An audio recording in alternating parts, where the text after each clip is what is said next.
سبح اسم ربك الأعلى الذي خلق فسوى والذي قدر فهدى والذي أخرج المرعى فجعله غثاء أحوى سنقرئك فلا تنسى إلا ما شاء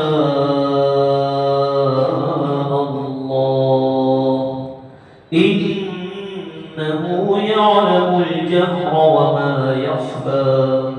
ونيسرك باليسرى فذكر إن نفعت الذكرى سيذكر من يخشى ويتجنبها الأشقى الذي يصلى